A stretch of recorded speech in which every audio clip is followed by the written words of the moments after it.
আমি বীরু, আমি তোমাকে ভালো, আমি আপনারে আবারও একই কথা, আমি বীরু, আমি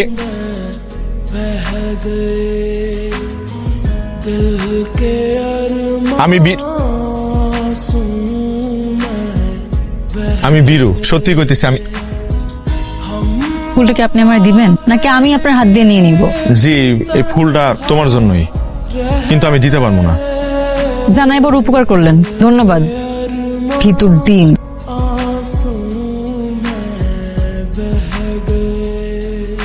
তুমি তো খুব ভালো সাইকেল চালাও। আর তুমি হাদারামের মতো হাসো। আদারাম মানে? হাদারাম মানে বলদ।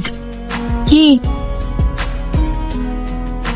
সাহস হয়েছে তাইলে? একজন পুরুষ তার শখের নারীর জন্য জীবনও দিতে পারে, আর আমি একটা ফুল দিতে পারবো না?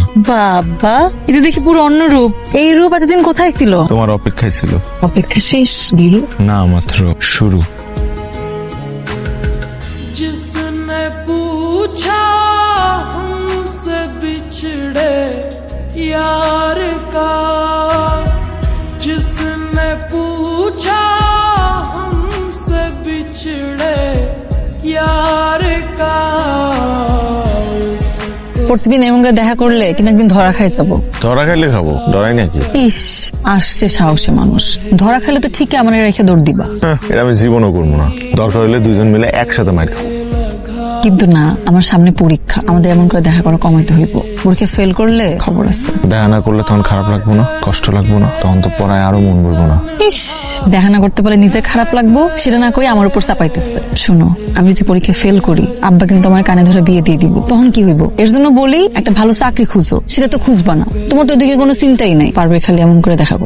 এমন করে দেখা করলে খালি মনটাই ভরবো, পেট ভরবো না। বড় জায়গায় বিয়ে হয়ে গেলে বুঝবা।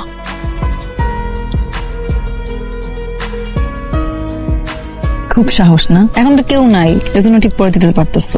আমার বাড়িতে আইসা আমার ঠিক পরে দিতে পারবা, সেই সাহস আছে?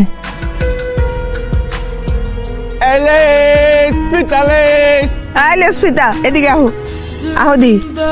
বহু এখানে লাগবো নাকি আমার লেসিটা? তুমি এই গ্রামে কবে থেকে আসছো? আমি তো ছোটবেলা থেকে এই গ্রামে আম্মা। তাই নাকি? দেখি নাই তো কোনদিন। কিন্তু আমি আপনারা দেখছি। আমারই দেখছো? আচ্ছা, এই লেস পিতা বিক্রি করো কতদিন ধরে? বেশি দিন না, আগে একটা দোকানে কাম করতাম, টাকা দিত না ঠিক মতো। পরে নিজেই লেস ফিটা বিক্রি করা শুরু করছি। আম্মা, নিজের যা আছে তা দিয়ে চেষ্টা করুন, ভালো তাই না? হ, তা তো ঠিকই। আচ্ছা, তুমি আমার আম্মা আম্মা ডাকতেছো কেন? আমি কি তোমার আম্মা লাগি? আমার নিজের তো মা নাই, ছোটবেলায় মারা গেছে। আপনি তো আমার আম্মার মতোই, তাই আম্মা ডাকছি। আহারে, আচ্ছা ওই একটু দেখো তো। वफा कर বাহ, সুন্দর তো। আপনার কিছু লাগবে না আপা? না, আমার কিছু লাগবে না। দেখতে পারেন, অনেক কিছু আছে, নিউ কালেকশন। আয় না এইদিকে, অনেক সুন্দর সুন্দর জিনিস আছে। আয় আয়, এটার দাম কত? আম্মা যেহেতু ডাইকা ফেলাইছি, টাকা লাগবে না। আরে কি কো, ধরো আমি টাকা লিয়ে এসে ভিতর থেকে। এত সাহস তোমার, আমার বাড়ি পর্যন্ত চলে আসছো? আমি কইছিলাম না তোমার বাড়িতে আয়া তোমার টিপ পরা দিয়ে যাবো।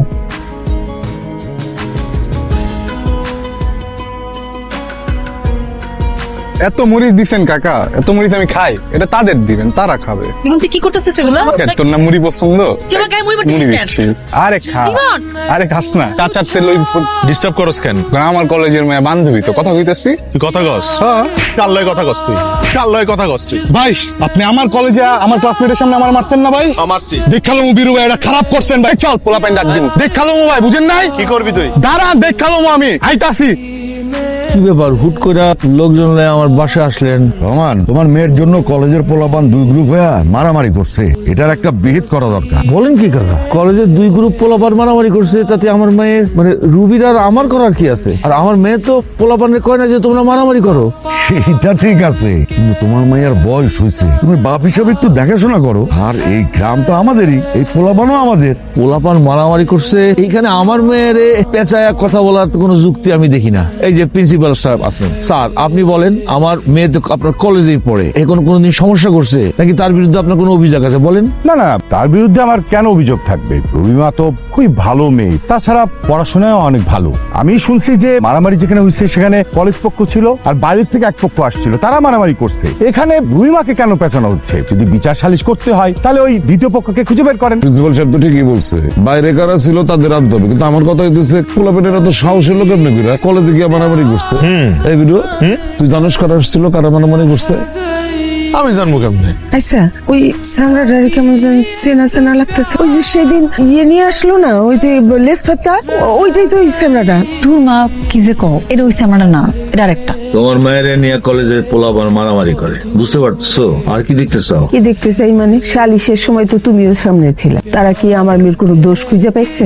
তোষের কথা কি কইতেছে? তাহলে কি কইতে চাইতেছো খুইলা কও। তোমার মেয়ের নিয়ে যখন কথা হইতেছে তার মানে তোমার মেয়ের বয়স হয়েছে।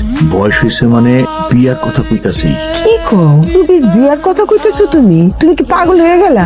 সামনে ওর পরীক্ষা, অন্তত কলেজটা তো পার হইতে দিবা। আর ঠিক মতো লেখাপড়া করতে না পারলে কলেজ পারবো কেমনে? কোনো কলেজে মারামারি শুরু করছে, একা একা কলেজে যায়, রাস্তাঘাটে কিছু ঘুরে যায়, তখন কি করবো? মান সম্মান কিছু থাকবো? এই কথাটা অবশ্য তুমি ঠিকই কইছো। মায়াটা আমার একা একা কলেজে যায়, রাস্তায় যদি কোনো ক্ষতি হয়ে যায় তখন আমরা কি করব? কতক্ষণ আর চোখে চোখে রাখো, ভাবতেছি তুমি বিয়া দিয়ে দেবো। আচ্ছা তোমার নজরে কোনো ভালো পোলা আছে? নাই, তাই খোঁজ করলে পাইতে কতক্ষণ? শিক্ষিত চাকরি করে এমন ছেলে পাইলে। ঠিক আছে, তাহলে তুমি খোঁজ লাগাও। কালকে রাতে আব্বা আম্মারে বলতেছিল যে আমার নাকি বিয়ে দিয়ে দিবে। শুরু খুললি হইলো নাকি বিয়ে দিয়ে দিব? ঘরে সালিশ বইছিল, রাগের ঠেলায় কইছে। রাগের ঠেলায় কয় নাই, আব্বা অনেক সিরিয়াস আছিল। আর এসে বিচার সালিশের জন্য না, আব্বা আম্মা আমার অনেক চিন্তা করে। গ্রামে এত পোলা, কোন পোলা কোন ক্ষতি করে ফেলে। ক্ষতি করে ফেলায় এত সহজ? গ্রামের কোন পোলা ক্ষতি করবো? একটা চোখ উড়ায় ফেলামো না? ওরে আমার হিরো রে, তোমার সাথে যে আমার প্রেম, এটা আমার বাপজান জানে? জানানো উচিত, অতি দ্রুত জানানো উচিত। তার একটা চাকরি খুঁজো, আব্বা কইছে। চাকরি করে শিক্ষিত একটা পোলা এমন হইলেই হইব। আর তুমি তো শিক্ষিত, খালি চাকরিটাই নাই। আচ্ছা আমি কথা দিলাম, অতি দ্রুত একটা চাকরি ম্যানেজ করবো। আজকেই চাচার লয়ে কথা বলবো। আমি কিন্তু তোমার ছাড়া আর কেউ বিয়ে করতে পারবো না। যারে ভালোবাসি তার সাথে যদি ঘরই না বাঁধতে পারি। আমি তোমার ছাড়া অন্য কারোর লগে ঘর বাঁধতে পারবো? সারা জীবন এভাবে আগলে রাখো। সারা জীবন এভাবে আগলায় রাখবো, কথা দিলাম। চাচা একটু কথা ছিল। কি কবি ক? ছোটবেলা থেকে এত কিছু লাগলে আপনারই কই, আপনি ছাড়া তো আমার এরকম কেউ নাইও। চাচা আমার একটা চাকরি লাগবো। তুই করবি চাকরি? জি। কিসের চাকরি করবি তুই? তা আমি চাকরি করবো না? আমি পড়াশোনা করছি, আমি চাকরি করবো না? জীবনে প্রতিষ্ঠিত হইতে হবো না? আচ্ছা চাকরি কি ছেলের হাতের মোয়া যে তুই বললি আর চাকরি হয়ে গেল? চাচা আপনি চাইলেই পারবেন, আপনার অনেক জানাশোনা আছে। আচ্ছা ঠিক আছে, তোর যখন এত জরুরি এক কাজ কর, আমার একটা জমি চাষ শুরু কর, ওইটাই তোর চাকরি। কি হয়েছে কি? তুই পাওয়ার টিলার চালাইতাছস আবার রিপন মোল্লার জমিতে। কি করবো? এর কাছে গেছিলাম একটা চাকরির লেগে, ধরাই দিছে এটাই নাকি আমার চাকরি। যেমন মানুষ তেমন কাজই তো দিব। হ্যাঁ তো ধনী লোক, সবাই চেনে এরে। হ্যাঁ যদি আমার একটা চাকরি দিতে না পারে, ভাবছিলাম একটা ভালো চাকরি দিব। কিছু মানুষ আছে চাইলেও কাজ দিতে পারে না, আর কিছু মানুষ আছে পায়াও সে কাজ দেয় না কাউরে। তে হঠাৎ তোর এত চাকরির দরকার হইলো কেন? চাকরিটা এখন আমার খাওয়ানোর চাইতে বেশি জরুরি। কি ধরনের চাকরি লাগবে তোর? যে কোনো চাকরি, এই চাকরিগুলো টাকা আইবো। আমার তো শহরে মেলা লোকজনের সাথে ওটা বসা, কিন্তু আমি তো তোরে গ্রামে কোনো সুযোগ দিতে পারবো না। যদি শহরে যাস এখনই তোর চাকরির ব্যবস্থা করে দিতে পারবো না। এই গ্রামে হইবো না চাকরি? বাহ, চাকরিও চাইতাছস আবার জায়গাটা নিজের চয়েস। মানে তোরা চাকরিটা কি ভাবছ? এটা কি মামা বাড়ির আবদা যে চাইলে আমার পায়ে গেলাম গা? শোন আমি গেলাম গা, তুই তো সিদ্ধান্ত জানাইস। তোমার এই কাজটা করা একদম উচিত হয় না। এছাড়া আমার কোনো উপায় ছিল না, আজকে রাতে আমাকে পালাইতে হইব। পালামু কেন? পালামো কারণ আজকে যদি আমার না পালাই, তুমি আমারে সারা জীবনের জন্য হারাবা। মানে কালকে সকালে আমার পাত্রপক্ষ দেখতে আসবো। তুমি পালাতে চাইতেছো না? কথা বলতেছো না কেন? নাকি তুমি আমার সারা জীবনের জন্য হারাইতে রাজি? তোমারে হারাইতে পারবো না। উস্তাদ ব্রেক, যাবেন কই? কই যাবেন ভাই? আরে যাবেন কই? কই যাবেন ভাই আপনারা? ঢাকা যাবো। আরে এটা তো ঢাকাই যাবে। আরে তাকায় না, উঠেন। লাস্ট ট্রিপ, এরপর আর বাস থাকবো না, নাহলে সারা রাত বসে থাকান লাগবে এখানে। উঠেন উঠেন।